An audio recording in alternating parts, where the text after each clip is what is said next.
প্রথমেই হ্যালো সবাইকে। আজকে নতুন একটা রেসিপি নিয়ে আবার চলে এসেছি। তো আজকে যেটা বানাবো সেটা হচ্ছে চিড়ের পোলাও।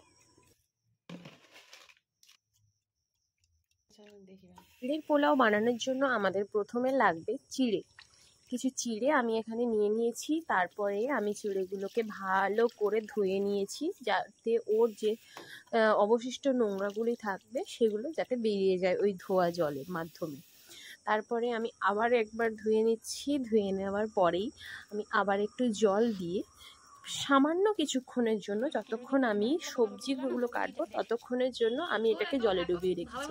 তারপর আমার কাছে বিনস ছিল, আমার কাছে গাজর ছিল না। তোমাদের কাছে যদি গাজর থাকে অবশ্যই গাজর দিয়েও এটা হয়। অ্যান্ড আমি এখন বিনস দিয়ে করছি কারণ আমার কাছে গাজর নেই। তো আমি গাজরগুলো কেটে ফেলছি আস্তে আস্তে করে।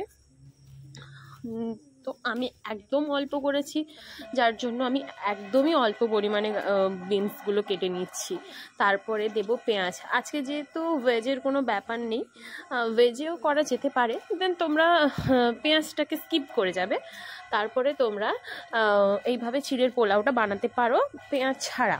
তো আমি এখন পেঁয়াজটা কেটে নিই। আমার এই চ্যানেলটা অত্যন্তই নতুন, প্লিজ সবাই একটু সাপোর্ট করো, পাশে থেকো যাতে চ্যানেলটা গ্রো করে। একটু সাবস্ক্রাইব করে দিও, ফলো করে দিও, অ্যান্ড ভিডিওটা খুব খুব খুব শেয়ার করো। অ্যান্ড যেটা আমরা আজকে যে রেসিপিটা বানাচ্ছি এটা খাওয়ার পরে অবশ্যই বলো কমেন্ট সেকশানে যে কেমন হয়েছে, বা তোমরা কিভাবে বানাও সেভাবেও আমাকে বলতে পারো, যে এর ভেতর কোনো ভুল ত্রুটি থাকলে সেগুলো আমাকে অবশ্যই জানিও। দেন দেখো আমার এখানে 3টে পেঁয়াজ লাগছিলো, তাই আমি পেঁয়াজগুলো আস্তে আস্তে করে কেটে ফেলছিলাম। পেঁয়াজ কাটার পরে আমি সামান্য স্বাদের পরিবর্তনের জন্য কাঁচা লঙ্কা কুচি দেব। তো আমি এখানে অল্প যেহেতু চিড়ে নিয়েছি তার জন্য অল্প পরিমাণে লঙ্কা কেটে নিয়েছি। তো দেখো আমার কিন্তু সবজি কাটা অলমোস্ট ডান। আর মেন যে ইনগ্রিডিয়েন্টস লাগছে সেটা হচ্ছে কারি পাতা আর সাথে বাদাম। এবার আমরা কড়াইটা বসিয়ে দিয়েছি। কড়াই বসানোর পরেই তাতে কারি পাতার সাথে বাদামটা আমরা হালকা করে ভেজে নেব।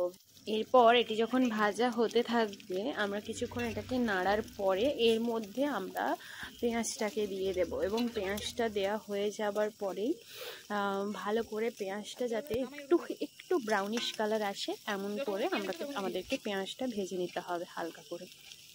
তো দেখতে পাচ্ছ যে আমি পেঁয়াজগুলো একটু জল মরে এসছে পেঁয়াজগুলো।